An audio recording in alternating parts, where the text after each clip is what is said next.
Os meus pais me disseram que o meu irmão deveria sentar-se e relaxar, enquanto eu deveria quebrar as costas de tanto trabalhar. Então eu os cortei quando eles voltaram rastejando, e disse, agora sou eu quem se senta e aproveita, e vocês é que estão quebrando as costas implorando. Ei, Reddit, já cresceu em uma família onde você era basicamente o cavalo de carga, enquanto seu irmão era tratado como realeza? Essa foi a minha vida durante 28 anos. Os meus pais me drenaram até a última gota, enquanto meu irmão mais velho vivia como um rei que nunca levantava um dedo. Finalmente eu surtei, e digamos apenas que, quando parei de jogar o jogo deles, o mundo inteiro deles desabou. O meu nome é Alex, tenho 28 anos, sou homem, mas se você realmente quer entender como as coisas acabaram assim, precisa voltar ao tempo em que eu era criança, porque, honestamente, o destino já estava escrito desde o primeiro dia. Cresci em uma família onde havia 2 filhos, mas apenas um rei, o meu irmão mais velho, Derek, 2 anos mais velho do que eu, que não podia errar. Ele recebia tudo, atenção, presentes, elogios, o quarto bom, as roupas boas. Eu apenas estava lá. O meu pai, Jerry, tinha uma maneira de fazer o favoritismo parecer lógico. Derek é mais velho, ele precisa de mais. A minha mãe, Marina, tinha sua própria desculpa. Você é forte, Alex, você consegue lidar. Essa era a desculpa toda vez. Uma das minhas primeiras memórias de perceber que eu era o segundo lugar foram os aniversários. Os aniversários de Derek eram como eventos, bolo grande, decorações, presentes empilhados na mesa.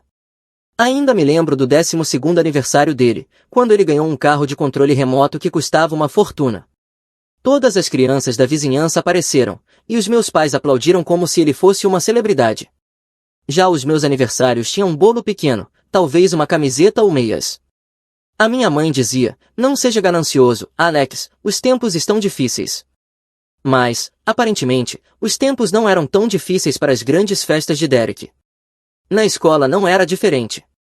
Derek era mediano, no máximo, mal passava de ano, nunca se esforçava. Mas, quando trazia um C, a minha mãe batia no ombro dele e dizia, pelo menos você passou, querido. Eu trazia notas máximas, e Jerry apenas balançava a cabeça e dizia, isso é esperado, você é responsável. Nenhum elogio, nenhum orgulho, apenas expectativa. Quando Derek chegou ao ensino médio, já era o menino de ouro. Ele ficou com o quarto grande, até com uma TV, enquanto eu estava espremido no quarto menor, com móveis barulhentos. Ele jogava futebol por diversão, e os meus pais compravam chuteiras novas a cada temporada. Quando eu quis entrar no mesmo time, me disseram para usar o par velho e gasto dele, mesmo sendo 2 números maiores. Não era apenas sobre dinheiro, era a forma como falavam. Quando Derek relaxava, diziam, ele está se encontrando. Quando eu relaxava, o que era raro, era, Alex, você precisa parar de ser preguiçoso e agir com responsabilidade. Quando cheguei aos 16 anos, percebi que o padrão não era temporário. Esse era o meu papel. Derek era o que recebia tudo, eu era o que eles exploravam. Eu quis um trabalho de meio período para juntar dinheiro para comprar um carro, e os meus pais disseram, perfeito, você pode ajudar nas despesas da casa. Então, todo o salário que eu recebia, eles arranjavam uma forma de precisar dele, gasolina, contas, compras, alguma taxa escolar para Derek, mesmo ele não passando de ano.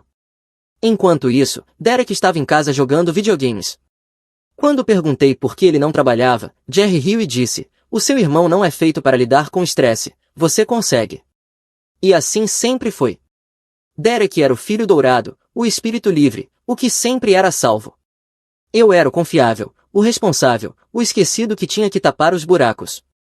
Eu não sabia naquela época, mas todos aqueles anos engolindo as diferenças, os aniversários com meias de presente, os padrões duplos, o constante você consegue lidar, tudo estava se acumulando. Eu não iria apenas explodir um dia, eu iria simplesmente ir embora. E quando isso aconteceu, eles não estavam preparados para lidar. Mas aqui está o ponto, mesmo antes de eu cortá-los totalmente, Jerry e Marina já tinham inventado uma nova forma de me prender, e não era me manter sob o teto deles. Quando cheguei ao início dos meus 20 anos, eu já tinha o meu próprio apartamento simples, um quarto, paredes finas, o tipo de lugar em que se podia ouvir o vizinho espirrar pelo duto de ventilação. Mas era meu, eu pagava o meu aluguel, as minhas contas, e pela primeira vez, senti que tinha algum controle. Claro que os meus pais não iam deixar isso escapar. Eles não podiam me forçar fisicamente a ficar, então criaram um plano brilhante. Chamaram de poupança de emergência familiar. Parece nobre, certo?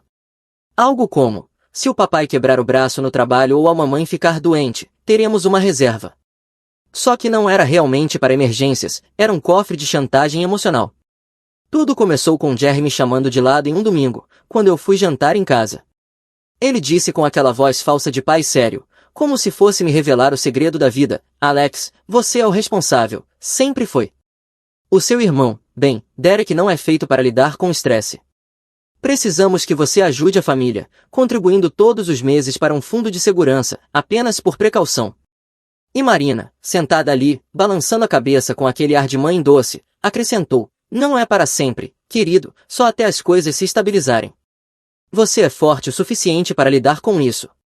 Tradução: Derek é preguiçoso, mas em vez de fazê-lo crescer, vamos drenar o Alex. No começo eu aceitei, talvez porque não queria discutir, talvez porque uma parte de mim acreditava que realmente era para emergências. Eu configurei uma transferência mensal para essa conta, que eles controlavam. Não era pouca coisa, era cerca de 1/3 do meu salário. Eu dizia a mim mesmo que era temporário, mas mês após mês as coisas não batiam. Eu perguntava: então, como estão as economias? E Jerry desviava da pergunta como um político, Marina mudava de assunto. Enquanto isso, Derek de repente aparecia com tênis novos, um celular novo e até uma vez um tablet. Lembro-me de olhar para aquilo e pensar: espera um segundo, isso não era para ser o fundo de emergência? Que emergência exige que Derek tenha o iPad mais recente? Uma noite eu toquei no assunto casualmente: então, vocês já estão mexendo no fundo? Jerry me lançou um olhar irritado, como se eu o tivesse acusado de um crime. Não começa, Alex, você não entenderia as responsabilidades familiares, apenas continue fazendo a sua parte. Essa frase ficou na minha cabeça: você não entenderia responsabilidades familiares. Certo, o cara que literalmente estava colocando dinheiro em uma poupança que nem podia ver, não entendia de responsabilidade. Enquanto isso, a maior responsabilidade de Derek era escolher qual videogame comprar em seguida. Comecei a testá-los, só para ver até onde ia esse direito adquirido. Um mês eu esqueci de mandar o dinheiro, não foi esquecimento de verdade, eu só queria ver a reação. Jerry me ligou naquela mesma semana, nem começou com um olá, as primeiras palavras foram: por que você ainda não mandou o dinheiro? Nada de como você está, nada de está tudo bem, apenas: cadê o meu cheque, filho? Eu fingi não entender. Pensei que fosse opcional, tipo uma doação, engano meu. Ele ficou nervoso, dizendo que eu era egoísta, que Derek estava passando por um momento difícil e precisava de apoio. Momento difícil fazendo o quê? Acordando às 11 da manhã e decidindo entre cereal ou fast food. Foi aí que realmente percebi, aquilo não tinha nada a ver com emergências, nem com família, era sobre direito adquirido. Jerry e Marina tinham construído um sistema em que Derek vivia como um rei e eu pagava pelas muralhas do castelo, e eles achavam que eu era burro o suficiente para sustentar isso para sempre. A questão é que eu não sou burro, eu não me importo em ser responsável, mas não vou ser feito de idiota. Então comecei a observar mais de perto, anotando mentalmente as datas, as desculpas, as coisas novas que Derek tinha. Se eles achavam que eu estava entregando dinheiro às cegas, subestimaram-me. A parte mais engraçada é que eles realmente achavam que me tinham encurralado, tipo: Alex é responsável demais para parar de pagar, ele vai continuar carregando a gente porque não quer parecer o filho ruim. Eles não perceberam que eu já estava planejando a minha saída. Eu não ia anunciar, não ia fazer cena, apenas ia cortar o cordão e deixar que descobrissem o que responsabilidade realmente significa. E cara, quando o momento chegou, eles não estavam preparados. Eu não era estúpido, já sabia que a tal poupança de emergência não era para emergências, mas decidi deixá-los cavar a própria cova e, uau, como cavaram rápido. O prego no caixão veio numa segunda-feira de manhã. Eu estava mexendo no celular antes do trabalho, meio acordado, e quase engasguei com o café. Derek tinha enchido as redes sociais com fotos de um resort de praia all inclusive. Ele posando com um drink colorido, ele sentado à beira da piscina, ele exibindo aquela pulseirinha que te dão quando você está em um resort para poder se entupir no buffet, com legendas como trabalho duro compensa e vivendo o sonho. Trabalho duro? A coisa mais difícil que Derek fazia era escolher qual controle usar para jogar videogame. Eu fiquei rindo sozinho, uma semana inteira em um resort, sem emprego, sem responsabilidades, sem dinheiro próprio, e ainda assim lá estava ele bronzeando-se ao sol como se fosse um CEO. Adivinha quem realmente pagou pela viagem? Soiler, não foi ele. O que realmente confirmou tudo foi quando olhei o aplicativo do banco mais tarde naquele dia. A tal poupança de emergência familiar tinha uma retirada enorme exatamente na semana em que Derek saiu para sua pequena viagem. Era toda a prova que eu precisava. A emergência não era o braço quebrado do papai, nem a conta do hospital da mamãe, era a margarita de Derek na beira da piscina. Naquela noite eu dirigi até a casa dos meus pais, nem mandei mensagem antes. Entrei, joguei minhas chaves na mesa e fui direto ao ponto. Então eu disse, olhando bem para Jerry e Marina, a emergência deste mês foi o Derek precisar de férias na praia?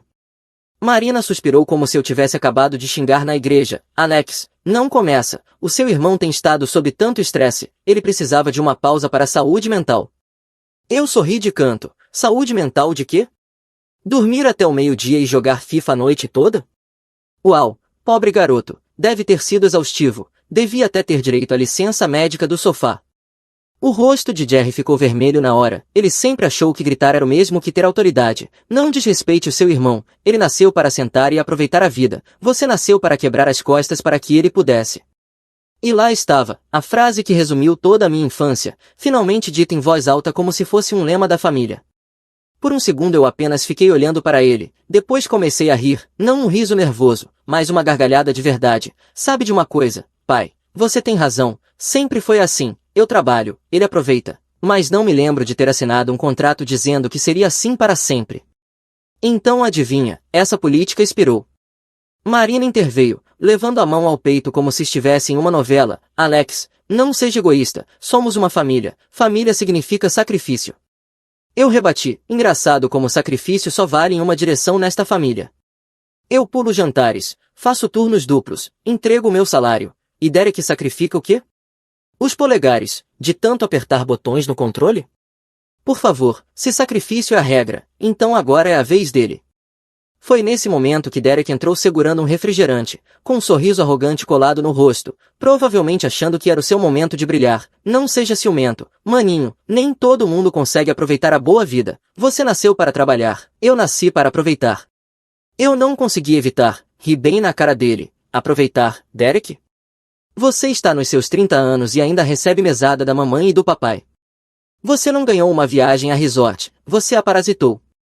A única coisa para a qual você nasceu foi para ser quebrado sem alguém bancando você.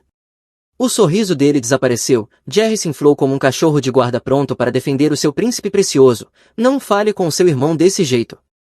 Por que não? Eu rebati, vocês têm me diminuído a vida inteira, talvez seja a hora de ouvirem a verdade. Derek é preguiçoso, ele é mimado.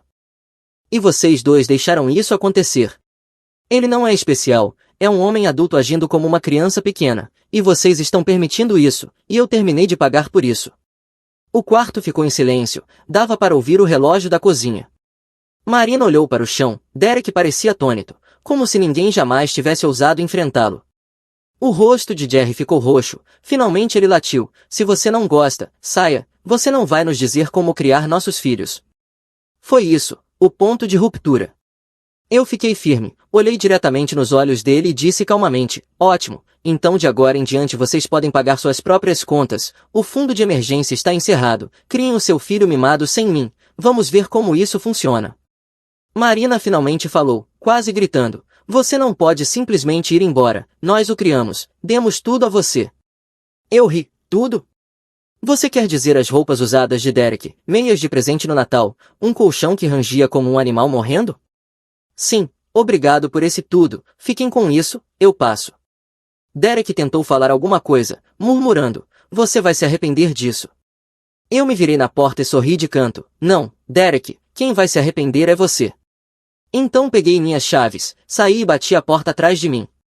No caminho de volta para o meu apartamento, senti-me mais leve do que em anos. Eles me chamariam de egoísta, ingrato, o que quisessem, mas no fundo eu sabia a verdade, eu não estava os abandonando, eu apenas me recusava a ser o caixa eletrônico pessoal deles, e pela primeira vez na vida eu me mantive firme. Eu pensei que talvez fosse isso, eu ia embora, eles iam se enfurecer por um tempo e, eventualmente, perceber que a carona grátis havia acabado. Mas se aprendi alguma coisa sobre Jerry e Marina é que o direito adquirido não simplesmente desaparece, ele arranha, ele geme, ele implora, ele inventa. E, claro, alguns dias depois, o meu telefone começou a tocar sem parar. A primeira ligação foi de Marina, eu quase não atendi, mas uma parte de mim queria ouvir qual desculpa eles teriam inventado desta vez. Ela começou exaltada, voz trêmula, como se estivesse fazendo teste para uma novela. Alex, como você pôde ser tão cruel? Ela disse como se eu tivesse cometido um crime. O seu irmão tem tido problemas de saúde, tivemos que usar o dinheiro para cuidar dele. Eu quase deixei o celular cair de tanto rir. Problemas de saúde? O quê? Ele torceu os polegares de tanto jogar videogame? Ou talvez tenha pegado uma insolação no buffet. Que trágico, devo começar uma vaquinha para comprar aloe vera. Ela suspirou como se eu tivesse acabado de xingá-la. Não zombe do seu irmão, Alex, ele tem estado muito doente, a viagem ao resort foi parte da recuperação dele. Foi nesse momento que percebi que ela nem estava mais tentando esconder, ela literalmente estava tentando me vender a ideia de que as férias de praia de Derek eram uma forma de terapia. Juro, você não inventaria algo assim. Eu a cortei, deixa eu ver se entendi. Você quer que eu acredite que Derek, que da última vez que olhei estava postando selfie sem camisa na piscina, na verdade estava em um retiro médico? Ah, mãe, por favor, ao menos se esforce mais nas mentiras, isso é um insulto à minha inteligência. Houve uma longa pausa, depois ela começou a chorar, eu não entendo como você ficou tão frio, nós o criamos melhor do que isso, famílias se apoiam.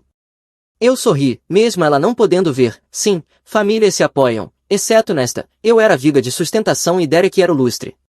Pois adivinha, eu me aposentei, agora vocês vão ter que pendurar esse lustre em outra coisa. E desliguei antes que ela pudesse inventar outra história. Mas é claro que não parou por aí. Jerry ligou no dia seguinte, ele não se deu ao trabalho de fingir simpatia, a voz dele saiu afiada e autoritária, como se ainda estivesse falando com uma criança obediente. Alex, chega de jogos, você é o homem da casa agora. O seu irmão não está pronto para carregar esse peso, você precisa assumir.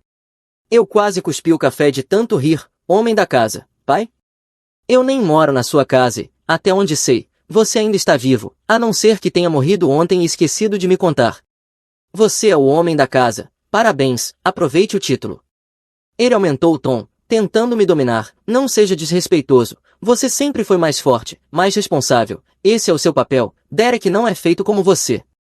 Exatamente, eu disse, ele não é feito como eu, por isso ele é um homem criança de 30 anos ainda vivendo às custas dos pais. E sabe de uma coisa? Esse não é o meu problema, vocês o criaram assim, aproveitem. Ele gaguejou procurando uma resposta, mas eu desliguei na cara dele também. Depois disso, as ligações começaram a inundar todos os dias, às vezes várias vezes no mesmo dia. Marina tentava o truque das lágrimas, não conseguimos pagar as contas sem você, Alex. Vamos perder tudo. Jerry tentava a culpa. Você realmente quer ver a sua família desmoronar? E às vezes eles faziam isso em dupla, deixando mensagens de voz uma atrás da outra, como se fosse uma corrida de revezamento da manipulação. No começo eu atendia de vez em quando, só para me divertir, jogava uma piadinha sarcástica ou outra, desligava e seguia o meu dia. Mas depois de uma semana começou a ficar irritante, você só consegue ouvir as mesmas tentativas recicladas de culpa tantas vezes antes que pareçam chamadas de spam. A gota d'água foi quando eles apareceram no meu trabalho. Eu trabalho em um armazém de móveis, e numa tarde, estava descarregando um carregamento quando vi Marina parada na entrada, olhos vermelhos e desgrenhada, como se tivesse ensaiado a tristeza no espelho. Ela acenou para mim, ignorando meus colegas que olhavam, e implorou, Alex, por favor, não podemos continuar assim, estamos nos afogando, o seu pai está se matando de tanto trabalhar, Derek está deprimido, precisamos de você.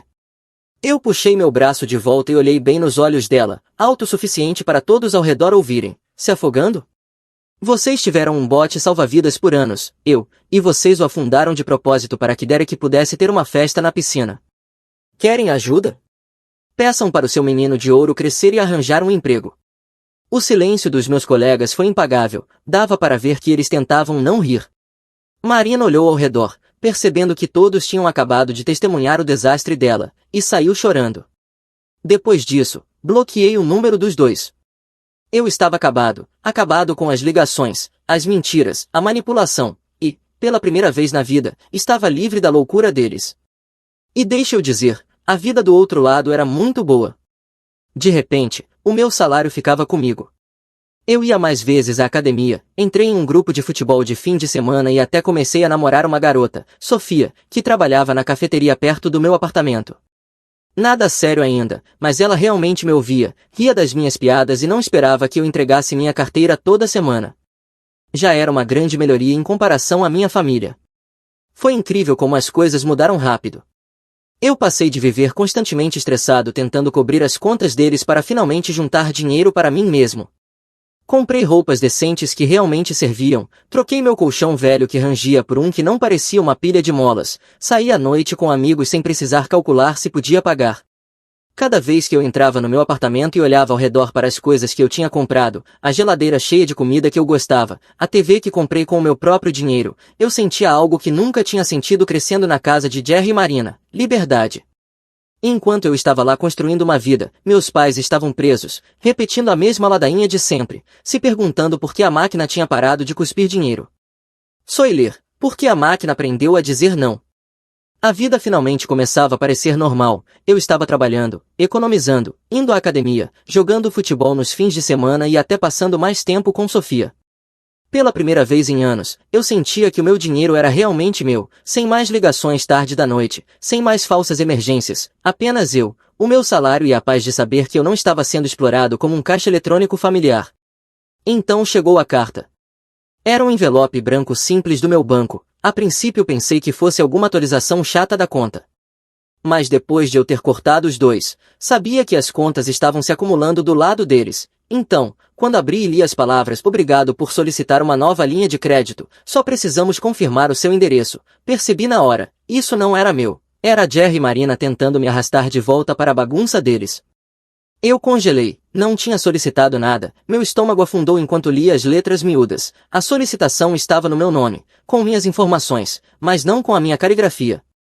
Não era preciso ser gênio para saber quem estava por trás disso: Jerry e Marina. No começo, só fiquei sentado encarando a carta, a raiva borbulhando como água fervendo. Cortar-me não foi suficiente, aparentemente eles tinham que ir além, tentar me prender financeiramente mesmo sem a minha permissão. Peguei o celular, liguei para o banco e fechei aquela palhaçada imediatamente. Alerta de fraude, bloqueio da solicitação, senha atualizada, pronto.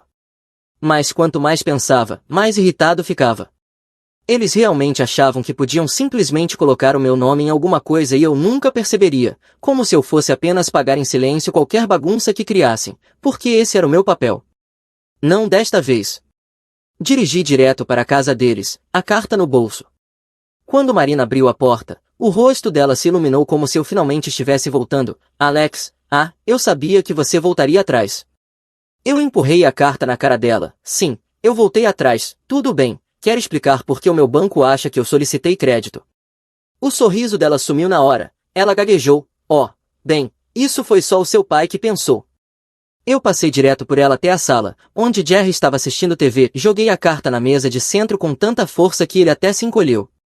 "Explique", eu disse calmo, frio, o tipo de calma que deixa as pessoas nervosas. Jerry olhou para a carta, depois para mim, nem envergonhado, apenas irritado. "Alex, é pela família, você vai entender um dia." Era isso, sem desculpa, sem vergonha, apenas um desprezo casual, como se tivesse pegado emprestado meu cortador de grama sem pedir. Eu ri, mas não aquele riso divertido, o riso afiado e sarcástico. "Pela família? Você quer dizer por Derek?" "Não me diga, deixe-me adivinhar, ele precisava de outra viagem ou talvez de um console novo." "O que foi desta vez, pai? O que era tão importante que você achou que roubar a minha identidade estava justificado?" Jerry se recostou na cadeira, completamente despreocupado. "Você está fazendo um escândalo por nada, você é forte, consegue lidar com um pouco de responsabilidade. Derek não é feito para esse tipo de pressão, estamos apenas tentando manter as coisas juntas." Eu o encarei. Pela primeira vez na vida, eu não estava apenas com raiva, estava enojado. "Sabe de uma coisa? Você tem razão em uma coisa, Derek não é feito para lidar com pressão, mas isso é culpa sua, você o transformou em um parasita e depois decidiu que eu seria o hospedeiro. E agora vocês acham que podem simplesmente roubar de mim e justificar isso como responsabilidade familiar? De jeito nenhum." Marina tentou se meter, torcendo as mãos como sempre. "Alex, por favor, não diga coisas das quais vai se arrepender, só estamos pedindo porque estamos desesperados, você vai entender quando for mais velho." Eu a cortei com uma risada afiada. "Mais velho?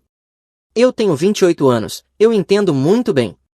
Eu entendo que vocês me usaram a vida toda para sustentar Derek. Eu entendo que mentiram sobre emergências, me manipularam com culpa e agora tentaram cometer fraude com o meu nome. E sabe de uma coisa? O que eu realmente lamento é não ter cortado vocês antes. Jerry bateu o punho no braço da poltrona. Não ouse falar assim com a sua mãe. Eu me aproximei, me erguendo sobre ele. O que você vai fazer? Gritar até eu me submeter? Isso parou de funcionar há muito tempo. Você não me assusta, não me controla e, a partir de agora, não receberá mais um único centavo de mim. Acabou. Derek apareceu da cozinha nesse momento, mastigando batatas fritas, claramente alheio. O que é toda essa gritaria? Eu olhei para ele e sorri de canto. Não se preocupe, Derek, você vai descobrir quando mamãe e papai pararem de pagar pelos seus lanches, porque o caixa eletrônico deles finalmente fechou. O rosto dele ficou vermelho. Cara, você é um idiota. Não é à toa que eles gostam mais de mim. Eu retruquei. Eles não gostam de você, Derek. Eles te sustentam. Há uma diferença.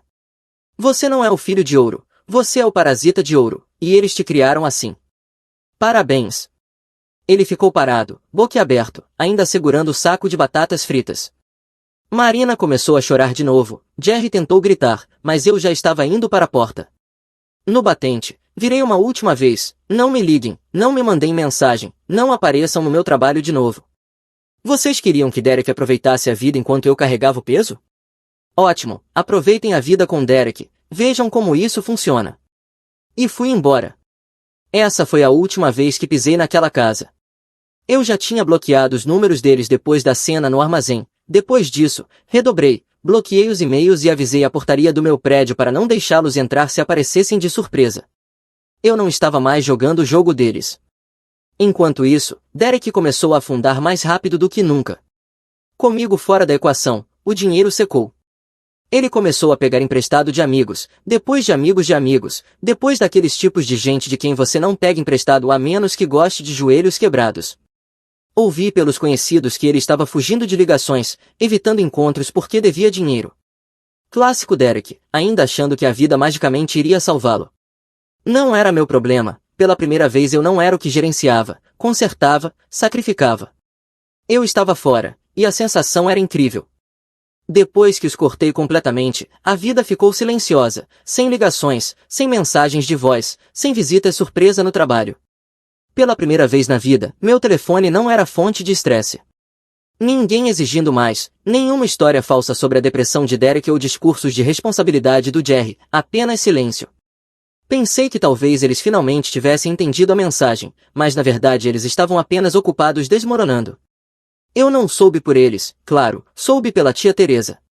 Ela sempre foi a única na família que me tratou com um mínimo de justiça.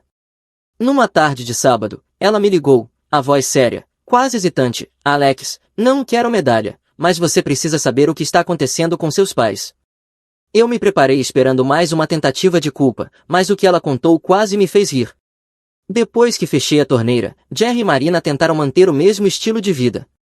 Achavam que talvez, se apertassem mais, algo apareceria. As contas se acumularam, o aluguel ficou atrasado, a geladeira começou a esvaziar a cada dia. Por um tempo, tentaram manter as aparências. Marina ainda ia ao mercado, Jerry ainda se gabava para os vizinhos sobre como a família sempre se cuida. Exceto que desta vez não havia salário familiar sustentando a realidade deles. Naturalmente, recorreram ao menino de ouro. Era hora de assumir, Teresa contou a história. Seus pais precisam que você comece a trabalhar, mesmo meio período. E Derek? Ele riu na cara deles. Eu trabalhar? De jeito nenhum. Esse é o trabalho do Alex, ele é o responsável. Quando disseram a ele que eu tinha cortado laços de vez, aparentemente ele deu de ombros e disse, não é meu problema, eu não vou pagar por velhos. E, fiel ao estilo, ele saqueou o que restava de dinheiro, enfiou em uma mochila e caiu fora. Ninguém sabia para onde foi. Da última vez que Teresa ouviu, ele estava pulando de sofá em sofá na casa de amigos, provavelmente vivendo às custas deles do mesmo jeito que viveu às minhas custas. Karma parte 1 entregue. Sem Derek, Jerry e Marina ficaram sem nada. O senhorio deu 30 dias para acertar o aluguel. Eles não acertaram. Aviso de despejo colado na porta da frente. Todos aqueles anos em que inflavam o peito sobre criar uma família e ser responsáveis terminaram com seus pertences jogados na calçada como lixo. Eles penhoraram móveis, juntaram o pouco dinheiro que conseguiram e conseguiram dar entrada em um único quarto mofado do outro lado da cidade, paredes rachadas, canos vazando e vizinhos tocando música alta a qualquer hora. Acabaram alugando um único quarto mofado em uma das piores partes da cidade. Teresa descreveu para mim: paredes rachadas, canos vazando, vizinhos barulhentos. Marina tentou vender roupas feitas à mão no mercado, mas eram tão mal costuradas que mal vendia. Jerry pegou alguns bicos de encanamento aqui e ali, mas como não tinha licença e mal sabia o que estava fazendo, as pessoas pagavam pouco ou nunca chamavam de novo. O mesmo Jerry que vivia inflando o peito e dizendo: "Você trabalha, seu irmão relaxa", agora rastejava embaixo da pia de estranhos por trocados. A mesma Marina que costumava me manipular com lágrimas agora tinha que pechinchar por legumes só para colocar o jantar na mesa. Essa imagem por si só já era satisfatória, mas a cereja no topo veio depois. Um dos meus colegas tinha família no bairro deles, e as notícias se espalharam rápido sobre o casal antes orgulhoso agora vivendo como mendigos. Os vizinhos sussurravam sobre como eles estragaram Derek de tanto mimo e jogaram todo o peso sobre mim, e como tudo explodiu na cara deles. Jerry e Marina viraram motivo de piada na vizinhança, as pessoas começaram a chamar Derek de o príncipe que abandonou o reino, até as crianças faziam piada. Eu nem precisei dizer nada, a reputação dele se destruiu sozinha. Enquanto isso, Derek também não estava exatamente vivendo bem. Chegou até mim a notícia de que ele tinha pegado dinheiro emprestado com o pessoal errado, do tipo que não manda lembrete amigável quando você deve. Ouvi dizer que ele estava se escondendo, fugindo de ligações, talvez até saindo da cidade. O filho de ouro que não era feito para lidar com estresse de repente se viu no meio disso tudo. Não poderia ter acontecido com alguém melhor. E eu? Eu estava prosperando. O mesmo dinheiro que eles drenavam de mim todo mês agora estava construindo a minha poupança. Eu melhorei meu apartamento, comprei móveis melhores e até levei Sofia para uma viagem de fim de semana, uma que paguei com o meu próprio dinheiro, sem culpa, sem ninguém exigindo que eu dividisse. Pela primeira vez eu não estava vivendo como filho de segunda categoria, eu estava vivendo como alguém que finalmente recuperou a própria vida. Teresa me perguntou uma vez se eu me sentia mal. Eles são seus pais, Alex, você nunca sente culpa ao vê-los assim? Eu disse a verdade, nem um pouco. Eles passaram anos me dizendo que o meu papel era sofrer para que Derek pudesse viver bem. Eles fizeram a escolha e agora têm que viver com ela. Ela ficou em silêncio por um momento antes de suspirar. Bem, eles nunca pensaram que esse dia chegaria, mas você fez bem em se afastar. E eu fiz mesmo, porque o colapso deles não foi acidente, não foi má sorte, nem a economia ou alguma tragédia do destino, foi o resultado direto das escolhas deles. Eles construíram um mundo onde Derek era o rei e eu era a mula. Quando a mula foi embora, o reino desmoronou, simples assim. Sem culpa, sem dúvida, apenas karma, puro e brutal. E se você me perguntar, eles receberam exatamente o que mereciam. Já fazia meses desde que eu os cortei da minha vida. Ela estava estável, silenciosa, finalmente minha. Então, quando bateram na porta do meu apartamento meses depois, eu já tive um mau pressentimento. Eu tinha dito à portaria para não deixá-los entrar, mas acho que tempo suficiente havia passado e eles encontraram um jeito de escapar. Olhei pelo olho mágico e lá estavam eles, Jerry e Marina, meus pais, exceto que não pareciam os pais que eu lembrava. Jerry, antes barulhento e cheio de si, agora parecia menor, ombros caídos, roupas gastas. O cabelo de Marina estava bagunçado, os olhos fundos, eles pareciam ter sido mastigados pela vida e cuspidos de volta. Por um segundo eu apenas fiquei parado, parte de mim esperava sentir alguma coisa, pena talvez, ou culpa, mas tudo o que senti foi irritação. Eles não estavam ali por mim, estavam ali pelo que eu poderia dar, como sempre. Abri a porta, encostado casualmente no batente. Ora, se não são os meus maiores fãs, a que devo a honra? A voz de Marina falhou antes mesmo de ela conseguir dizer: Alex, por favor, precisamos da sua ajuda, não conseguimos pagar o aluguel, as contas, mal estamos comendo, Derek se foi, não sabemos onde ele está, você é a nossa única esperança. Eu soltei uma risada seca, essa é boa, a sua única esperança. Eu nunca fui a sua esperança, eu fui a sua carteira. Derek era a esperança de vocês, lembra? O menino de ouro, o espírito livre, e aí, como isso funcionou? Jerry tentou retomar o tom de antes, aquele que usava quando eu era mais novo. Filho, não seja assim, você é mais forte que nós, você consegue lidar, família não abandona um ao outro. Eu incline a cabeça com um sorriso de canto. Família não abandona um ao outro? Engraçado, Porque foi exatamente isso que vocês fizeram comigo. Por 28 anos vocês me abandonaram cada vez que entregaram a Derek o que eu ganhei, cada vez que disseram você trabalha, ele aproveita, cada vez que deixaram ele viver como um rei enquanto eu vivia como uma mula. Não fiquem aqui pregando sobre família agora. Marina agarrou meu braço, lágrimas escorrendo. Nós cometemos erros, Alex, mas estamos desesperados. Por favor, nos ajude só desta vez. Eu puxei meu braço de volta. Erros? Esqueça erros. Vocês fizeram escolhas, repetidas vezes. Vocês escolheram mimar Derek, escolheram me drenar, escolheram mentir para mim, me manipular, até tentar roubar o meu nome para conseguir crédito. Isso não é um erro, isso é um padrão, e padrões têm consequências. O rosto de Jerry se contorceu, meio raiva, meio vergonha. Nós não sabíamos que acabaria assim. Foi então que me aproximei, a voz baixa e cortante. Não, vocês sabiam. Eu disse como terminaria quando cortei vocês, mas estavam ocupados demais me tratando como um cheque Derek como realeza. Vocês cavaram a própria cova e agora estão chocados de terem que deitar nela.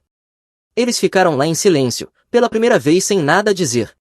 Eu dei um passo atrás, encostado no batente da porta de novo, braços cruzados. Eis a verdade, eu quebrei as costas por anos enquanto Derek ficava sentado nas dele, não mais. Agora sou eu quem se sente e aproveita, e vocês são os que estão quebrando as costas implorando. Isso foi o que vocês criaram e, se não gostam, sabem o que me disseram? Cai fora. Eu não esperei resposta, fechei a porta na cara deles. Pelo olho mágico, vi Marina desabar, chorando no chão do corredor enquanto Jerry tentava levantá-la, murmurando algo que não ouvi. Eventualmente, eles foram embora derrotados. E eu? Eu não senti culpa, não senti arrependimento, eu me senti livre. Naquela noite sentei no meu sofá, pernas esticadas, Sofia ao meu lado rindo de algum programa bobo, e percebi algo, era assim que a vida sempre deveria ter sido. Minha, não deles, não do Derek, só minha. Meus pais achavam que eu os carregaria para sempre, que o direito adquirido era eterno, que eu nunca teria coragem de ir embora.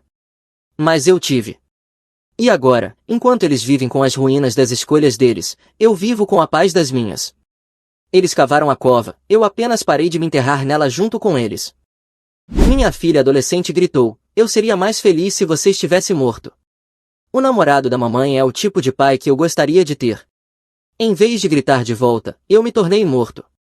Não falei, não dirigi, não paguei. 3 dias depois, ela implorou para que eu fosse seu pai novamente. Ei Reddit, sou leitor há muito tempo, mas é a primeira vez que posto. Nunca pensei que seria um desses pais escrevendo aqui, mas minha filha de 16 anos me disse que queria que eu estivesse morto, então eu decidi mostrar a ela como a vida realmente seria sem mim nela. Digamos apenas que as coisas não saíram como ela esperava. Então, eu sou Brian, um pai divorciado, 45 anos, homem. Estou divorciado há 8 anos de Catherine, 42 anos, mulher, minha ex que decidiu que perseguir sua carreira dos sonhos era mais importante do que, você sabe, criar sua filha.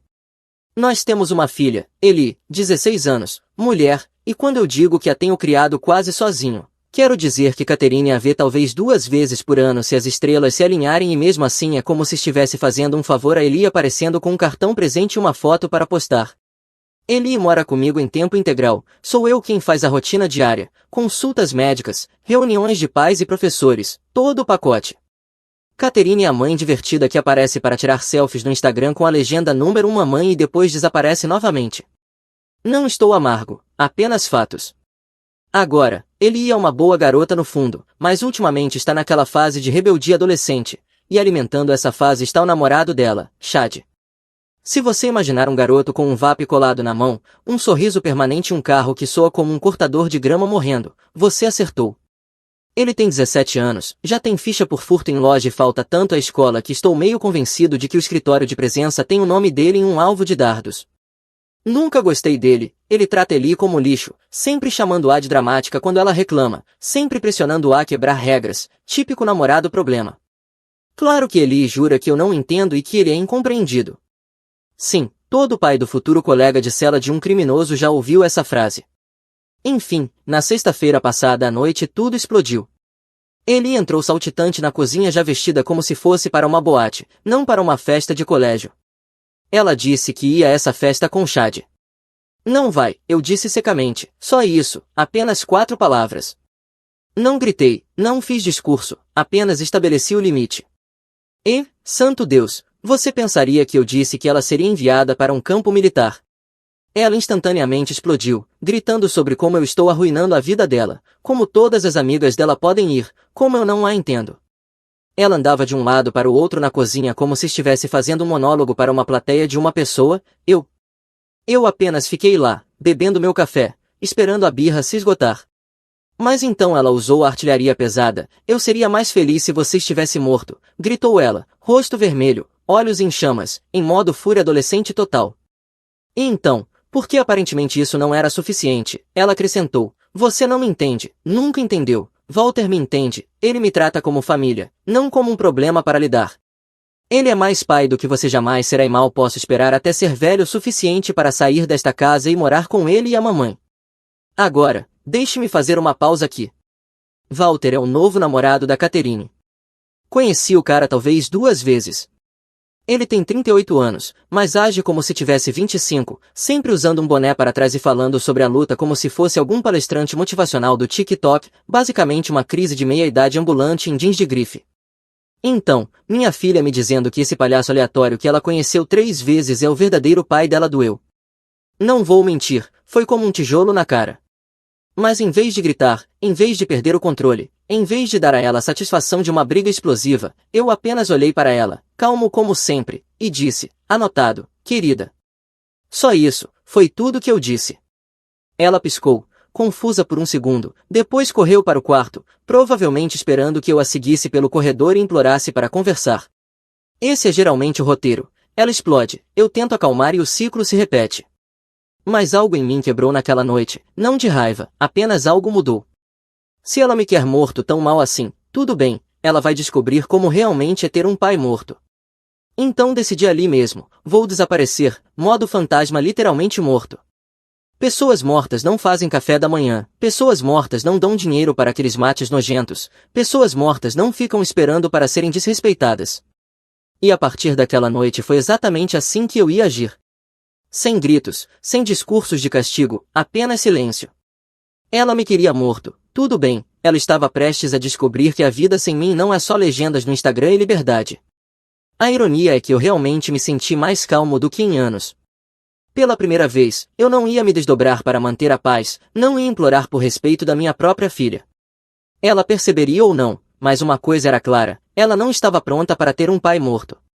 E, honestamente, eu quase estava ansioso para mostrar a ela o quanto do mundo dela dependia de eu estar vivo. Na manhã seguinte, bem cedo, coloquei o plano em prática.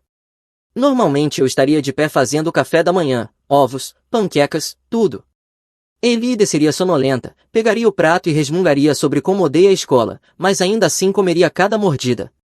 Mas naquela manhã, um prato, um garfo, um conjunto de ovos e torradas. Ela entrou arrastando-se, cabelo todo bagunçado, e olhou para a mesa como se tivesse entrado na casa errada. E o meu? Perguntou apontando para o meu prato. Dei uma mordida na torrada, assenti educadamente como se ela tivesse falado sobre o clima e voltei a ler as notícias no meu tablet. O queixo dela caiu. Pai, sério? Isso não é engraçado. Eu sorvi meu café. Essa foi toda a conversa. Ela bateu os pés pela cozinha, puxou a porta da geladeira com força, bateu-a de novo e depois subiu furiosa. 10 minutos depois ouvi o micro-ondas apitar. Pessoas mortas não fazem café da manhã. E isso foi apenas o começo. Eli tentou todos os truques possíveis para me fazer ceder. Quando quis uma carona para o shopping mais tarde naquele dia, ficou parada perto da porta balançando as chaves como se eu fosse aparecer magicamente em modo motorista.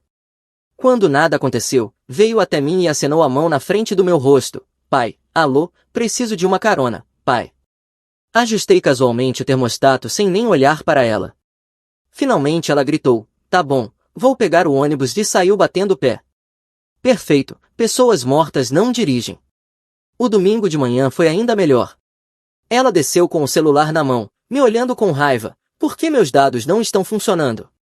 Dei de ombros, mudei o canal da TV e não disse nada. Ela mexeu no aparelho por uns bons 5 minutos até perceber que o plano ilimitado que ela tanto amava estava na minha conta. E pessoas mortas não pagam contas de celular. Na segunda de manhã o silêncio já a consumia. Tentou choramingar. Pai, isso é estúpido. Pai, Vamos lá, você está sendo ridículo, pai, nada. Finalmente ela explodiu. Você é tão imaturo, e subiu pisando forte. A ironia de uma menina de 16 anos gritar isso para o pai enquanto implorava por Spotify Premium não me passou despercebida. Então veio o grande plano dela, trazer reforços. Na terça-feira, depois da escola, entrou desfilando com Chad atrás dela. O garoto cheirava a desodorante barato e mais decisões. Ele se jogou no sofá como se fosse dono do lugar. Eli cruzou os braços, esperando que eu o reconhecesse. Passei direto por eles, peguei pão na cozinha, fiz um sanduíche e fui para o meu escritório em casa. Atrás de mim ouvi Eli sussurrar, tá vendo? É disso que eu estou falando, ele está me ignorando sem motivo. Chad, que nunca perde a chance de se exibir, marchou até minha porta e bateu. Senhor, você está sendo imaturo, sabia? Dei-lhe um olhar que se traduz como cai fora e continuei digitando. Não discuto com adolescentes que acham que ter um oficial de condicional é um traço de personalidade. Depois de um minuto Chad desistiu e murmurou algo sobre eu ser louco. Eles foram embora logo depois e eu aproveitei meu sanduíche em paz. Claro que Eli não ia deixar barato. Mais tarde naquela noite ouvi ela no telefone fixo, porque, de novo, pessoas mortas não pagam celulares. Ela soluçava para Catherine, mãe, ele está me ignorando, ele não fala comigo, desligou meu telefone, não me leva a lugar nenhum. Perfeito, bem no roteiro. Na quarta de manhã, meu celular estava cheio de mensagens da Catherine. Primeiro educada, Brian, a Eli diz que você está ignorando, o que está acontecendo? Depois irritada, isso é abuso emocional, você precisa parar imediatamente. Em seguida totalmente dramática, se você não atender este telefone agora, vou ligar para meu advogado. Não respondi a nenhuma. Eli também continuava tentando novas táticas. Bateu portas mais alto, desceu as escadas batendo os pés como se ensaiasse para o Riverdance, até deixou bilhetes na geladeira como, pai, para de ser infantil, isso não tem graça. Guardei todos, imaginei que um dia ela olharia para trás e teria vergonha da própria letra. A melhor parte foi que na quinta ela começou a tentar me provocar em discussões. No café da manhã sentou-se à minha frente com sua tigela de cereal e disse, você sabe que o Walter nunca faria isso, ele realmente me escuta. Levantei minha xícara de café como se brindasse a um fantasma e voltei a ler.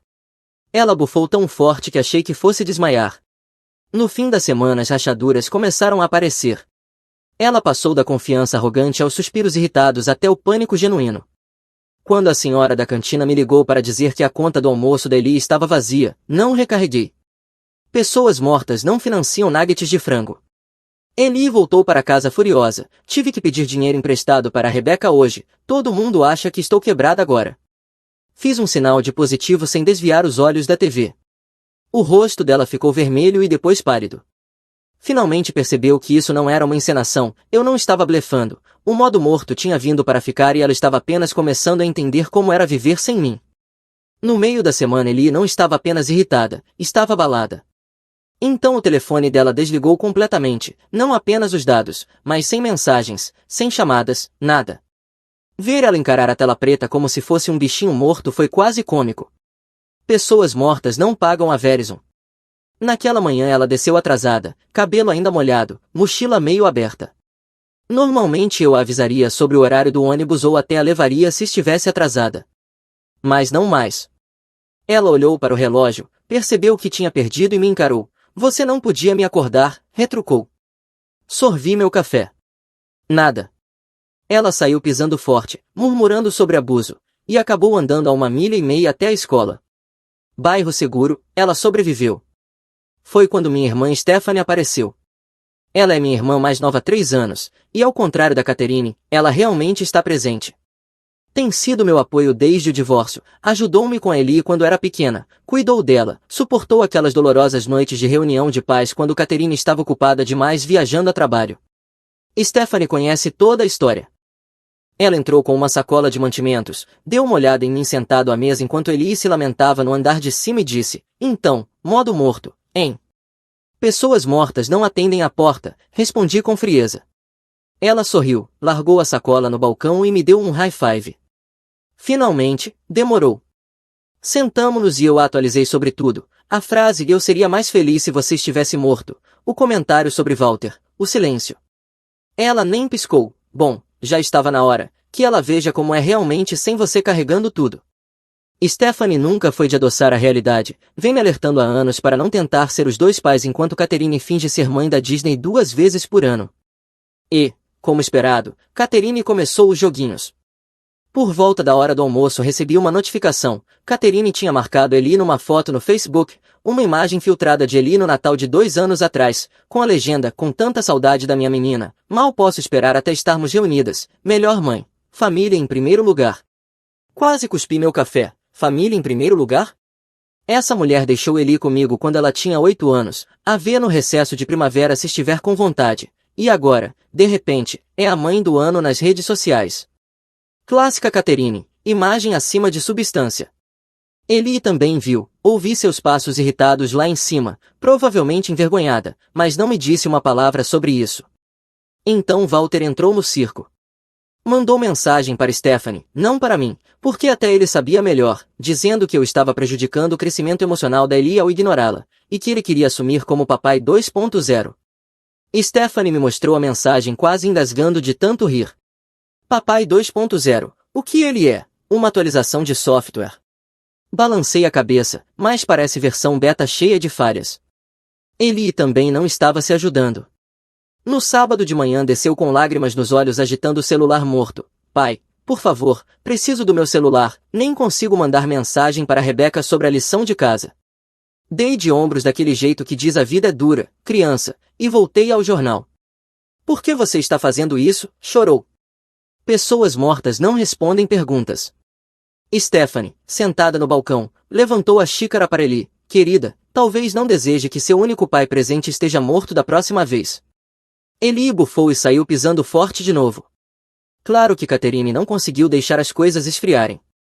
Naquela tarde meu celular estava cheio de mensagens dela.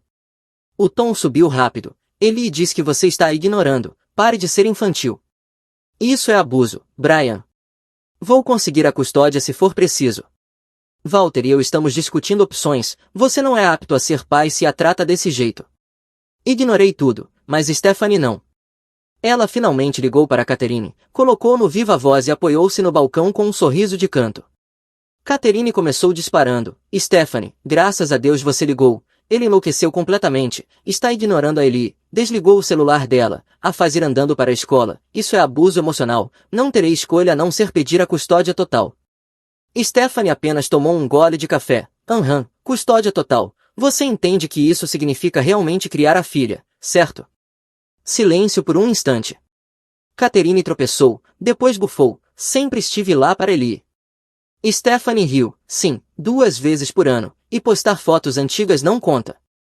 Eu quase podia ouvir Catherine fervendo do outro lado da linha. Walter e eu estamos construindo um ambiente estável para ela, ele é uma influência masculina positiva, ao contrário do Brian. Finalmente levantei os olhos do jornal. Essa influência masculina positiva ao menos sabe em que série ela está. Stephanie sorriu. Boa pergunta, Walter, quer responder? Catherine estalou. Não seja ridículo, Eli o ama. Do andar de cima Eli gritou, não amo. Stephanie quase caiu do banco de tanto rir. Catherine gaguejou mais 1 minuto antes de desligar prometendo advogados e batalhas de custódia. Stephanie revirou os olhos e me encarou. Ela não aguenta 2 dias com Eli em tempo integral. Você sabe, eu sei e, no fundo, Eli também sabe. E ela tinha razão. Por mais que falasse, Catherine não tinha a menor ideia do que significava ser mãe em tempo integral. Walter certamente não, e Eli, pela primeira vez, estava percebendo que se me afastasse esse seria o cenário, 2 pessoas egoístas que nem sabiam dizer qual era seu programa favorito. As rachaduras na rebeldia dela estavam começando a aparecer, e eu não ia consertá-las. Acontece que Catherine decidiu resolver tudo sozinha. No sábado à tarde vi um carro estacionar pela janela. Não eram amigos da Eli, nem Stephanie, era Catherine e Walter, direto do seu voo autoindulgente vindo do outro lado do país. Eu os vi parados na varanda antes mesmo de baterem. Catherine toda produzida como se tivesse 25 de novo, Walter com seu boné virado para trás e aquele jeito falso de durão, basicamente uma versão barata de boneco de padrasto. Então começaram as batidas. Brian, abra essa porta agora. A voz de Catherine ecoava pela casa. Walter em seguida, abafado mas cheio de falsa autoridade. Vamos, cara, seja adulto, resolva isso como homem. Ajustei-me na cadeira, alcancei meu café e nem olhei para a porta. A pancadaria continuou. O tom de Catherine mudou de exigente para suplicante em menos de 5 minutos. Brian, por favor, Ellie está miserável, apenas pare com essa bobagem. E então veio a tentativa de culpa. Você está machucando ela, quer que ela sinta rancor de você para sempre? Virei mais uma página. Quando o relógio marcou 10 minutos, Walter já tentava espiar pela janela lateral, mãos em concha contra o vidro como um vizinho fofoqueiro. Eu consigo te ver, cara. Você está apenas sentado aí, isso é infantil. Sorvi meu café. Infantil? Não, isso era estratégico. Eles ficaram assim por quase 45 minutos. Bater, gritar, ameaçar, implorar, repetir. Catherine até soltou a frase que eu já sabia que viria. Se você não parar com isso, vou pedir a custódia total. Ellie merece estabilidade, não seja lá o que for isso. Tradução. Ela não queria ser cobrada pela pensão atrasada.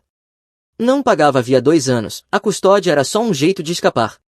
Finalmente a porta da frente rangeu, mas não fui eu, era Ellie chegando da escola, descendo a calçada com a mochila e parando em choque quando os viu ali. A expressão no rosto dela foi impagável. Metade choque, metade, por favor, me diga que vocês não vieram mesmo aqui. Mãe, o que você está fazendo aqui? Perguntou Ellie. Catherine praticamente derreteu de falsa preocupação. Querida, estou aqui para consertar isso. Seu pai perdeu a cabeça, mas não se preocupe, vamos cuidar de você. Você vem conosco, temos um quarto de hotel até resolvermos tudo. Ellie olhou pela janela para mim. Eu estava lá, bem visível, folheando uma página. Ela mordeu o lábio como se esperasse que eu me levantasse, os impedisse, dissesse algo. Não me movi. Pessoas mortas não intervêm. Vamos, Ellie, insistiu Catherine puxando seu braço, faça uma mala, você não pode ficar aqui enquanto ele joga esses joguinhos. Walter estufou o peito atrás dela, assentindo como se fosse algum tipo de capanga. Isso não é saudável, garota, você precisa de estrutura, de um verdadeiro modelo masculino. Quase ri. Verdadeiro modelo masculino? O cara que ainda usa tênis com zíper dourado?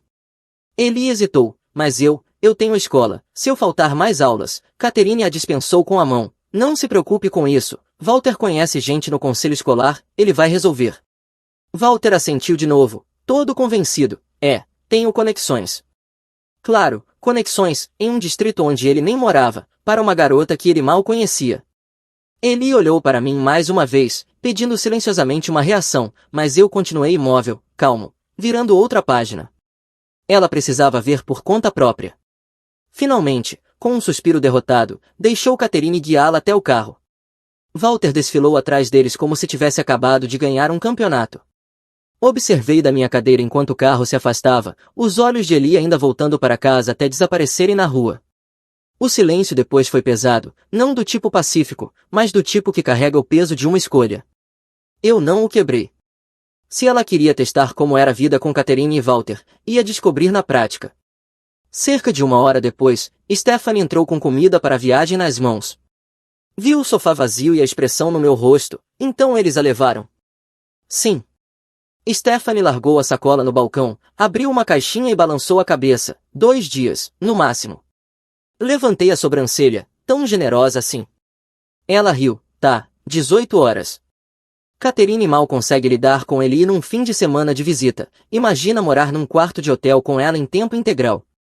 E o Walter, ele é um farsante, vai desistir na hora que ela revirar os olhos. Recostei-me, finalmente largando o livro. Vamos ver. Stephanie bateu os achis nos meus como se fosse um brinde. Faça a sua aposta, irmão, mas confie em mim, eles vão voltar antes que as sobras estraguem. E sinceramente, eu acreditei, porque pela primeira vez ele ia ver a diferença entre um pai que estava realmente presente e 2 adultos que só representavam quando era conveniente. Não demorou. Exatamente 18 horas, para ser preciso.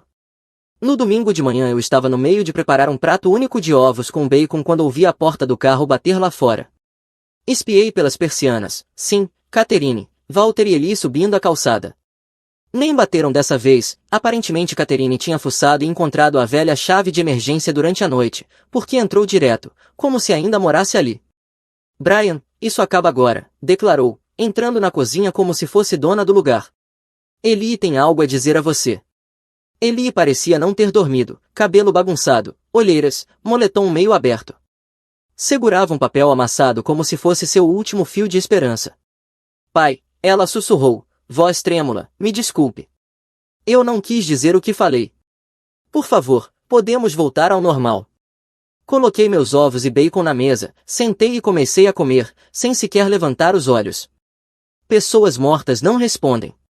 Walter, claro, não podia deixar por isso, inflou o peito, deu um passo à frente e tentou seu melhor número de macho alfa. Escute aqui, cara, você está traumatizando sua filha. Isso não é paternidade, é crueldade. Ela precisa de estabilidade, ela precisa. E foi aí que aconteceu.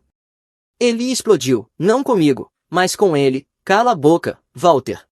Você nem me conhece, pare de fingir que é meu pai. A cozinha inteira congelou. Meu garfo raspou no prato, único som no ambiente. O rosto de Catherine ficou vermelho. Eli, ela latiu, peça desculpas ao Walter agora, ele viajou até aqui para te ajudar. A voz de Eli subiu, lágrimas escorrendo pelo rosto, eu não me importo. Ele me arrastou para aquele hotel nojento onde vocês brigaram a noite inteira, ele não me conhece. Ele não sabia que eu tinha prova de química, não sabia que estou em recuperação acadêmica, não sabe nada. Então ela se virou para mim, olhos desesperados. O pai sabe. O pai sabe que eu odeio picles no hambúrguer. O pai sabe que eu preciso de exatamente 2 cremes no meu café. O pai sabe que eu tenho crises de pânico durante tempestades. O pai sabe que meu programa favorito é Modern Family, mesmo que eu diga a todos que é euforia. O pai me conhece. A voz quebrou. Mas eu disse a ele que queria que ele estivesse morto. Eu disse que o Walter era meu verdadeiro pai e agora ele nem olha para mim. Catherine avançou, mão estendida como quem acalma uma criança. Querida, nós podemos resolver isso. Eli a interrompeu, voz trêmula mais afiada. Não. Você foi embora quando eu tinha 8 anos. Liga talvez uma vez por mês, se isso, manda dinheiro de aniversário quando lembra. No ano passado mandou com 2 semanas de atraso. Ela puxou o papel amassado e o colocou na mesa diante de mim. Eu escrevi isso no hotel. Eu sei que pessoas mortas não podem ler, mas preciso que você leia mesmo assim. A letra dela estava trêmula. Li as palavras em silêncio enquanto elas falavam em voz alta. Pai, eu sei que você provavelmente não vai ler isso porque pessoas mortas não leem, mas preciso que saiba que sinto muito. Eu estava com raiva por causa do chá e da festa, e disse a pior coisa que consegui pensar, mas eu não quis dizer. Você não é perfeito, é rígido e se preocupa demais, ainda corta a borda dos meus sanduíches mesmo quando digo que não tenho 5 anos, mas você está aqui, você sempre esteve aqui, você é meu pai. Desculpe por eu ter dito que o Walter era. O Walter me perguntou em que série eu estava, ele me comprou um cartão presente da Justice, eu tenho 16 anos. Por favor, não esteja mais morto, por favor. Quando terminou, sua voz estava destruída. Catherine tentou de novo, dessa vez mais suave. Eli, querida, nós podemos superar isso, tenho construído uma vida para nós. Eli soltou uma risada amarga. Uma vida para você, com o Walter, no seu condomínio, com regras sobre nenhuma criança por mais de 2 semanas. O pai me contou sobre sua associação de moradores. Isso não é uma vida para mim, é apenas você fingindo ser jovem e livre enquanto me ignora. Walter, desconfortável, murmurou, talvez devêssemos ir. Eli se virou para ele. Sim, vocês devem. Os dois. Esta é a minha casa com meu pai, e vocês não são mais bem-vindos aqui. O silêncio que seguiu foi sufocante. A mandíbula de Catherine se contraiu como se mastigasse o próprio orgulho. Finalmente ela pegou a bolsa. Está bem, quando você estiver pronta para se desculpar e ser razoável, sabe onde me encontrar. Saiu furiosa, Walter atrás dela como um cachorrinho chutado. Eli ficou, tremendo, lágrimas escorrendo pelo moletom. Eu terminei meu café da manhã, coloquei o garfo na mesa e finalmente olhei para ela. Tem cereal na despensa, não se esqueça que você tem escola amanhã. Não foi muito, mas o alívio no rosto dela mostrou que era o suficiente, por agora. Eu sei que tenho muito a provar, sussurrou, mas farei o que for preciso. Eli me abraçou com força como se tivesse medo de que eu desaparecesse se a deixasse ir, e desta vez eu a abracei de volta. Não porque tudo tivesse se resolvido magicamente, mas porque ela é minha filha, e precisava sentir que eu ainda estava aqui, vivo, muito presente como pai. E talvez, só talvez, ela finalmente estivesse pronta para parar de fingir que Walter ou Catherine poderiam algum dia me substituir. Os dias seguintes foram diferentes. Eli não se transformou magicamente da noite para o dia, ainda era uma adolescente, mas havia uma mudança que eu podia sentir. No sábado de manhã desci as escadas esperando a mesma cena de sempre, a garota meio adormecida de pijama rolando o celular, bem, ex-celular.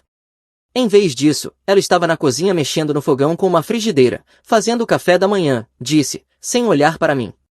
Os ovos estavam queimados, a torrada mole e o bacon praticamente carvão, mas eu comia assim mesmo. Ela se sentou à minha frente mastigando seus próprios ovos desastrosos como se fosse a coisa mais normal do mundo. No domingo já estava lavando roupa sem que eu pedisse, aspirando a sala, até recolhendo os sapatos do corredor, tudo sem ser cobrada. Eu não comentei, não bati nas costas, apenas deixei. O modo morto estava oficialmente encerrado, mas a confiança não se reconstruiria em um único dia. Ela também parou completamente de falar sobre Chad. Nada de pai, você não o entende, nada de ligações secretas do telefone fixo. Era como se tivesse se curado de uma paixão ruim e finalmente enxergasse quem ele realmente era. Enquanto isso, Catherine estava se desfazendo. Começou quando o telefone de Stephanie tocou. Ela olhou para a tela, suspirou e atendeu no viva voz para que ambos pudéssemos ouvir. A voz de Catherine veio gritando. Você sabe o que seu irmão fez? Ele arruinou meu relacionamento. Stephanie se apoiou no balcão sorrindo de canto. Isso deve ser bom. Walter terminou comigo, choramingou Catherine. Disse que toda essa situação com Eli abriu seus olhos, que não tinha se inscrito para drama de mãe solteira, me chamou de irresponsável por ter deixado minha filha para trás e disse que menti sobre o quão próximas éramos. Você acredita nisso? Quase cuspi meu café. O cara que se autoproclamava papai 2.0 desistiu depois de uma noite em um quarto de hotel com uma adolescente mal-humorada. Previsível. Stephanie tentou não rir, então deixa eu ver se entendi. Ele terminou com você porque você abandonou sua filha, e isso é culpa do Brian como exatamente? Porque ele me sabotou, retrucou Catherine. Ele ignorou a Eli, a deixou miserável, a forçou a me ver como a vilã, ele a manipulou. Eli, que estava sentada à mesa da cozinha fazendo lição de casa, levantou os olhos arregalados. Stephanie cruzou o olhar comigo, sorriu e aumentou o volume do viva voz. Você realmente quer seguir por esse caminho? Ele literalmente disse na cara do Walter que ele não era o pai dela. Talvez aceite isso como uma dica em vez de culpar o Brian. Isso é alienação parental, gritou Catherine. O Brian a virou contra mim. Stephanie realmente riu. Alienação parental exige, você sabe, paternidade, coisa que você não exerce há 8 anos. Postar fotos antigas no Facebook não conta. Ele deu uma risadinha no caderno. Catherine ouviu e perdeu a compostura. Ela está aí? Você está deixando ela ouvir isso?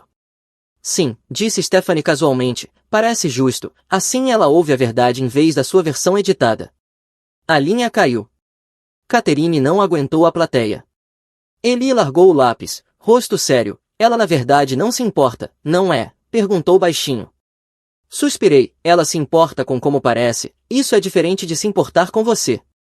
Ele engoliu em seco, olhos marejados. Acho que eu sempre soube, mas não queria admitir. Era mais fácil acreditar que ela estava apenas ocupada. Aquilo me atingiu mais forte do que qualquer outra coisa, minha filha finalmente dizendo em voz alta o que eu a protegi de perceber durante anos. Catherine não estava ocupada, ela simplesmente não estava presente. Naquela noite, depois que Eli subiu, fiquei sentado à mesa pensando no meu próprio pai. O homem nunca faltava, mas não de um jeito que alguém desejaria. Ele era o tipo de pai que achava que disciplina significava gritar, e às vezes coisa pior. Se eu tivesse respondido como a Eli naquela noite da festa, não teria recebido tratamento de silêncio, teria levado uma cinta nas costas. Essa era a versão dele de paternidade. E lá estava eu, dando tratamento de silêncio à minha filha de uma forma diferente, mas a diferença era que eu não estava tentando assustá-la para obedecer. Eu queria que ela enxergasse sozinha o quanto eu fazia e por que isso importava. E funcionou. Ela entendeu sem gritos, sem violência, sem que eu me transformasse no meu pai. Eli voltou mais tarde com uma xícara de café, 2 cremes, sem açúcar. Colocou na minha frente e depois sentou do outro lado da mesa com a própria caneca. Não disse nada, apenas sorveu e trabalhou em sua redação. E, pela primeira vez em semanas, a casa parecia respirar de novo. Não perfeita, não consertada, mas real. Stephanie me mandou uma mensagem antes de dormir. Parabéns, irmão do ano. Ela entende agora. Não sei se eu iria tão longe, mas sabia de uma coisa, Catherine e Walter finalmente se revelaram pelo que eram, impostores, substitutos, pessoas que só representavam o papel quando lhes convinha. Eu? Eu ainda estava aqui, ainda vivo, ainda morto. Mas a paz nunca dura muito quando você tem 16 anos e um namorado grudado que não entende a palavra não. No fim da tarde, enquanto eu trabalhava em casa, ouvi um barulho familiar lá fora, um carro com um escapamento que soava como um cortador de grama furioso. Espiei pelas persianas, sim, Chad, parado na minha garagem com seu Honda caindo aos pedaços, boné de beisebol virado para trás, braços agitando como se estivesse fazendo audição para idiota mais barulhento do bairro. Ele desceu as escadas ao mesmo tempo, o viu pela janela e congelou, o rosto ficou pálido, eu não o convidei, disparou. Juro, pai, não quero vê-lo. Antes que eu pudesse responder, a campainha tocou, em seguida vieram as batidas. Eli, sai, precisamos conversar. Ela balançou a cabeça, segurando firme no corrimão, não. Eu terminei com ele. Ele não aceita. Fiz um gesto em direção à porta, então vamos deixar claro. Eli hesitou, mas acabou abrindo. Fiquei alguns passos atrás, braços cruzados. Chad começou o show imediatamente. Qual é, Eli? Você me ignorou o fim de semana inteiro. Todo mundo está dizendo que seu pai enlouqueceu, desligou seu telefone, te fazendo parecer uma perdedora. Você sabe que não quer isso de verdade. Eli balançou a cabeça. Eu te disse, acabou. Ele deu um passo mais perto, gesticulando. Não, não acabou. Você não quis dizer isso. Você só está brava. Precisa se afastar dele. Ele está te controlando. Vem comigo. Ela recuou, mas ele agarrou o braço dela. Foi quando me movi. Nem pensei, apenas saí para a varanda, voz afiada como aço, tira a mão da minha filha. Chad congelou, Eli puxou o braço de volta, olhos cheios de alívio. Chad estufou o peito tentando bancar o durão. Ah, agora você quer falar? A semana inteira você a ignorou como um psicopata e agora se importa. Dei um passo à frente, calmo, mais firme. Se você a tocar de novo, isso é agressão. E acredite, garoto, você não quer testar até onde eu levo isso. Eu não sou seu filho, rosnou. Não, respondi friamente, você é um garoto de 17 anos com histórico de faltas e um carro a uma blitz de ser apreendido. Você acha que é homem, mas homens de verdade não manipulam garotas para que pensem que não valem nada. E a Eli não é inútil. Ela é minha, e o pai dela está bem vivo. Olhei para Eli, você quer que ele fique aqui? Ela balançou a cabeça com firmeza, não. Eu disse a ele que acabou, eu fui estúpida, mas acabou. Chad olhou de um para o outro, furioso. Isso é besteira, Eli, você sabe que quer, eu quero que você vá embora, gritou ela, mais alto do que eu já tinha ouvido. A voz falhou, mas ela não recuou, não quero você perto de mim nunca mais. Foi isso. Checkmate. Chad bufou, resmungou algo sobre eu ser tóxico e voltou batendo os pés até o Honda. Bateu a porta tão forte que o carro quase tossiu até morrer, acelerou como se estivesse numa corrida e saiu da garagem. Talvez achasse que parecia durão, mas soou como um liquidificador morrendo. Eli ficou lá tremendo. Coloquei a mão em seu ombro, estou orgulhoso de você. Ela desabou num choro feio, com um ranho e tudo. Desculpa, pai, eu fui horrível, fui tão horrível com você. Sim, respondi com honestidade, foi. Ela meio riu entre as lágrimas. Você devia dizer tá tudo bem, ponto. Não está tudo bem, eu disse, o que você falou doeu, mas vamos superar isso. E vamos garantir que você não caia em outro Chad. Ela assentiu, limpando o rosto na manga. Eu sei, Deus, eu sei. Ele tentou me dar conselhos de namoro no hotel. O Walter disse que eu devia dar outra chance ao Chad, como se fosse algum guru do amor. Levantei a sobrancelha. Walter, o mesmo cara que não sabia em que série você está. É, gemeu, a mamãe só ficou lá assentindo, como se ele fosse um especialista. Ela nem sabe o sobrenome do Chad. Voltamos para dentro. Fiz café para nós dois, 2 cremes em cada, sem açúcar. Sentamos à mesa em silêncio, apenas bebendo. Então é o seguinte, disse, agora você está de castigo por causa da festa. Sem amigos em casa, sem sair e sem celular, exceto aquele velho lento que você tinha antes do upgrade. Até conseguir pagar metade de um novo plano, é esse que vai usar. Você só pode estar brincando, gemeu, aquele negócio leva 5 minutos só para abrir o Snapchat. Sorri, vai ter bastante tempo para pensar nas suas escolhas enquanto ele carrega. Ela revirou os olhos, mas assentiu. Tá, justo.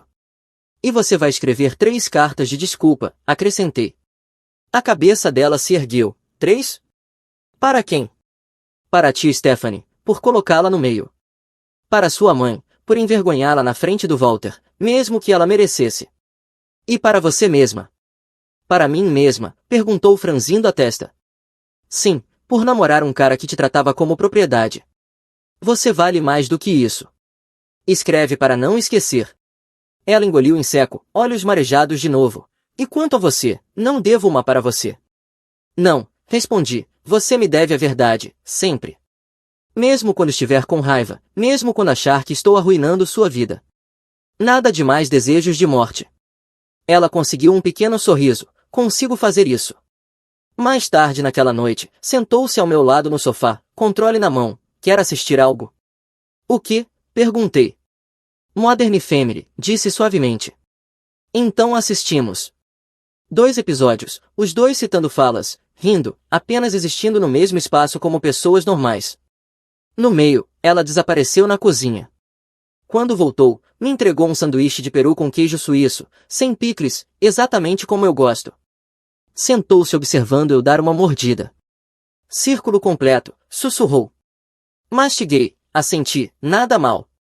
E naquele momento percebi que eu não precisava ser o pai do ano, não precisava de reconhecimento, prêmios ou hashtags, só precisava estar aqui, vivo, ainda pai. E isso era suficiente.